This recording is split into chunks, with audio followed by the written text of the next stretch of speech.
One thing we don't have to worry about in Wisconsin. We're taking your calls and questions today for Farm Director Pam Jahnke. Hi, Pam. Hi, guys. 270-9933 is the number to call. Boy, it has been a challenging year for farmers. Oh, just never stops. Doesn't stop. And, you know, I was telling Mark and Susan that if you travel farther north, you can imagine how depressing that is. I was up at the home farm this weekend, 8 to 10 inches of snow before we left on Sunday, and then you drive out of it. So some farms still have a lot of crops standing in the field. As of Sunday, 66% of our corn crop had been harvested, 86% of our soybeans. So we're more than 3 weeks behind on those numbers. And the other part that really is distressing is the corn. The average moisture on that corn is 23%.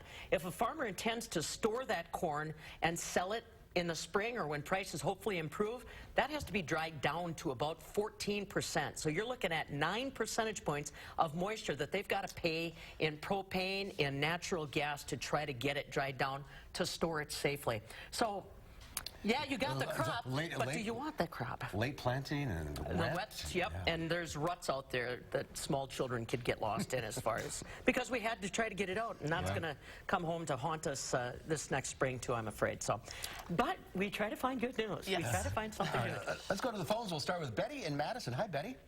Hi there. On a much more positive note here, thank you. The milk that's being given to food pantries now that has a shelf life of a year. How does one get involved in that, or who's doing that now, or what? I think that's a wonderful thing. Sure. For food pantries. Well, and if you're familiar with Europe, they have what they call ultra high filtered milk, and basically what they do is heat treat it.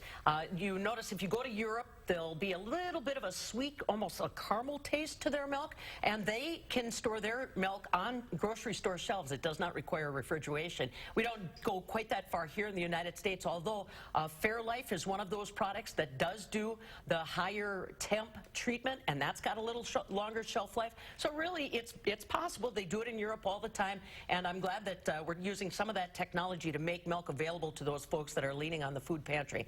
Like I said, it's really about the technique and what companies are using it. Fairlife is one that I know. The others you just have to kind of research on your own, but it's safe technology for sure. That's a good question. I've wondered that myself. What about some milk? It's like 2 months, you know, sure. 2 months from now. Sure. Well, and you know, the dates are always confusing. That's one of the big issues that the Food and Drug Administration is trying to work on, is people see that date and they get paranoid, and even if it's still 3-4 days before that date, they just throw it out. Well, that leads to an awful lot of waste in our food system, and we're trying to mitigate that in every facet of food production.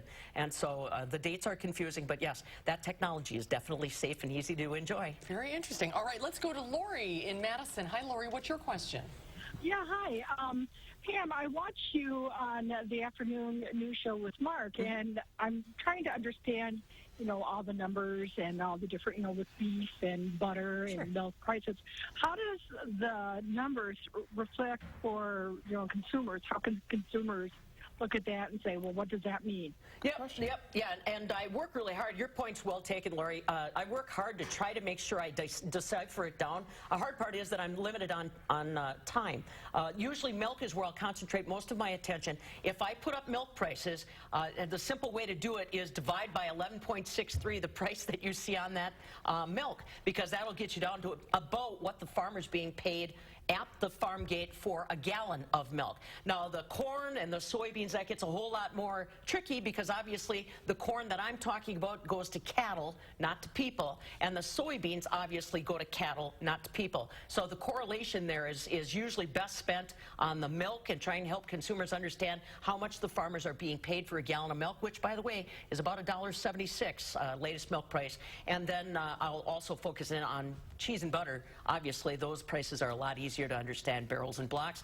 Barrels are bigger than the blocks. They take barrels and cut them down into 40-pound block cheese. So that's a little bit, like I said, that sometimes the technology speaks for it, the terms speak for themselves. Sometimes I slow it down and try to help you understand. But if you ever have a question, don't hesitate to send me an email or holler over at me at the Radio Ranch. I'm always looking for new ways to try to keep consumers connected with what our farmers are getting. Oh, yeah.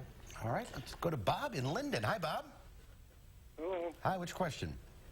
I was wondering if the soybeans are any good. Yeah. Because I don't see anybody picking any. Yeah. they're just picking corn. Yeah, you're good question, Bob.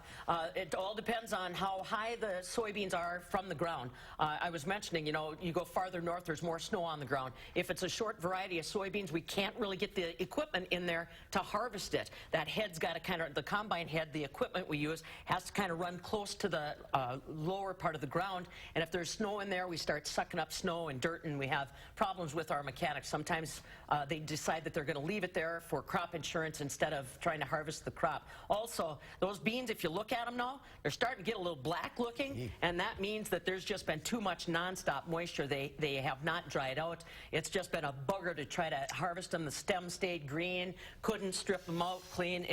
That's why they go to corn. At least we got a better chance of getting the corn than we do the soybeans this late. Thanks for the call. Yeah. All right, if you're on the line, stay there. Pam will talk to you off the air. Good to see you again. Thanks, guys. Good to see you. I have a final check of your weather coming up.